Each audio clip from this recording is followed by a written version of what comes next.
Hello everyone, তোমরা সবাই কেমন আছো? আশা করি সবাই খুব ভালো আছো। আমিও খুব ভালো আছি। আমি পূজা, তোমাদের সাথে শেয়ার করতে চলে আসলাম আবার একটা নতুন ভিডিও। তো প্রথমে সবাইকে জানাই শুভ নববর্ষের অনেক অনেক শুভেচ্ছা আর অনেক অনেক ভালোবাসা।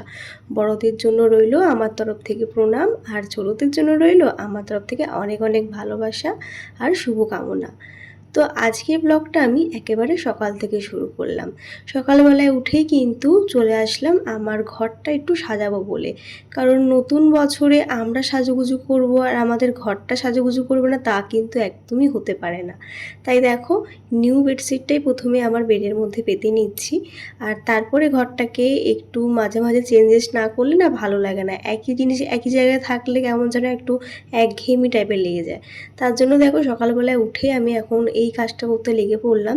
প্রথমে তো বেডশিটটা পেতে দিলাম, তারপরে দেখো আমার টি টেবিলের এখানটাতে আমি একটু নিউ ডেকোরেশন করছি। তার মধ্যে থেকে দিদি আমাকে এই ফুলের টাবটা পয়লা বৈশাখে গিফট করেছে। তার জন্য দেখো, এই টবটার মধ্যে গাছটা দিয়েছিল, দিদিই দিয়েছে। আর ওই যেই বোতলটা আর্ট করেছিলাম কদিন আগে, তোমরা আমার ভিডিওতে দেখেছো, অনেকে অনেক ভালোবাসা দিয়েছো।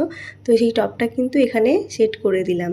আর তারপরে দেখো, এই হচ্ছে আমার পুরো ঘরের ফাইনাল লুক। আর এখানটা দিয়ে দিলাম হচ্ছে এই ফুলদানিটা। তো দেখো, পয়লা বৈশাখ উপলক্ষে আমি আমার রুমকে এইভাবে সাজিয়ে তুলেছি। এই যে নিউ বেডশিটটা পেতেছি, আর এখানে দেখো হ্যান্ডওয়ার্ক করা যেই বোতলটা করেছিলাম সেটা এখানে রেখেছি। আর এই যে এইটা আমাকে দিদি দিয়েছে পয়লা বৈশাখের উপহার। বেশ সুন্দর না দেখতে? আমার তো খুব পছন্দ হয়েছে, তোমরা জানিও কেমন লাগছে। তো এই হচ্ছে আমার রুমের ফুলওভার লুক। কেমন লাগছে অবশ্যই। ডেকোরেশনের পরে কিন্তু সোজা চলে গেছিলাম স্নানে। আর স্নান থেকে এসে এখন একটু স্কিন কেয়ার করে নিচ্ছি। এরপর কিন্তু চলে যাব ঠাকুর ঘরে পুজো দেওয়ার জন্য। কারণ বছরের প্রথম দিনটা কিন্তু ঠাকুরের থেকে আশীর্বাদ নিয়ে বাকি দিনগুলো যাতে আমাদের ভালো যায় আর আমরা সবাই সুস্থ সবল থাকি, আমার সংসারে সবাই যেন সুখে শান্তিতে সংসার করতে পারি, সেই কামনাই কিন্তু ঠাকুরের কাছে করতে হবে। তো যাই হোক, আর ওদিকে আমার গপুসোনাও কিন্তু ওয়েট করে বসে আছে নিউ ড্রেস পরবে বলে। কারণ পয়লা বৈশাখ মানেই কিন্তু নতুন জামা কাপড় পরা, ঠিক যেমনটা আমরা ছোটোবেলা থেকে জেনে আসছি। আর বেশ ভালোও লাগতো। তবে ছোটোবেলাটা জীবন থেকে বড্ড তাড়াতাড়ি চলে গেল, আর এখন হয়ে গেছে আমার মামাদের ছোটোবেলা। তো যাই হোক, দেখো ঠাকুর ঘরে এসে গপুকে এখন ড্রেসপত্র পরিয়ে দিলাম।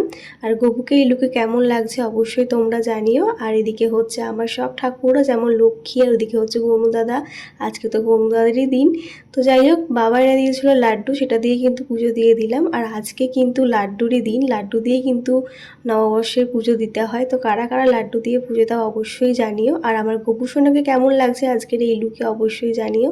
তো যাই হোক, তোমাদের দাদাভাই আজকে ছুটি পাইনি, তাই ওকে এখন বলেছি যে ব্রেকফাস্টটা করে তাড়াতাড়ি স্নান করে একটু ফটো ক্লিক করব। কারণ কালকে তোমার দাদাভাইয়ের জন্য একটা নিউ ড্রেস নিয়ে এসেছিলাম, সেটা তোমার সাথে শেয়ার করা হয়নি।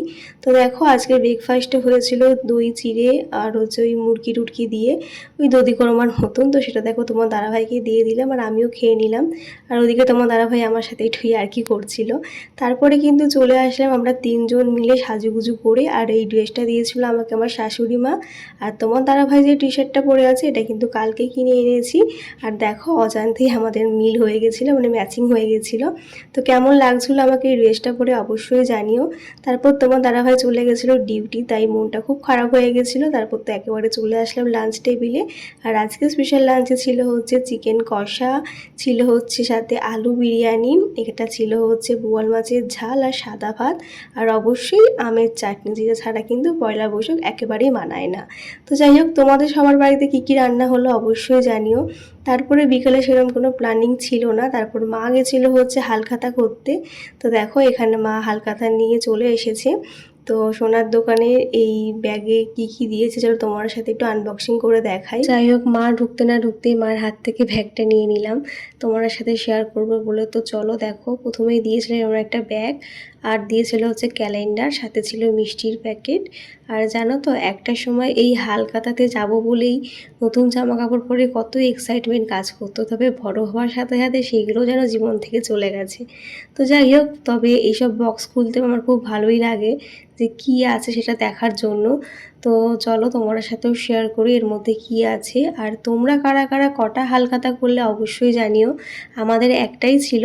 তো সোনার দোকানে আমরা জিনিসপত্র বানাই, তো সেখান থেকেই ফোন করে কার্ড দিয়ে ইনভাইট করেছিল, তো সেখানেই ছিল হালখাতা। তো দেখো এর মধ্যে দিয়েছিল লাড্ডু, একটা হলদিরামের ঝুড়ি ভাজা, তারপরে ছিল হচ্ছে দুটো মিষ্টি, একটা ছিল হচ্ছে কাজু বরফি, একটা ছিল কোনো সন্দেশ। তো যাই হোক আমার এখন মনে পড়ছে না সেটার নাম।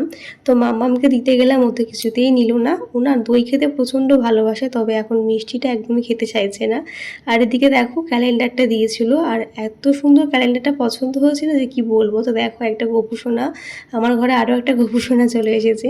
তো খুব সুন্দর মিষ্টি হাসি দিচ্ছিল আমার গোপুসোনা, আর আমার মাম্মাম কিন্তু সেটাকে দেখেই ভীষণ মজা পাচ্ছিল।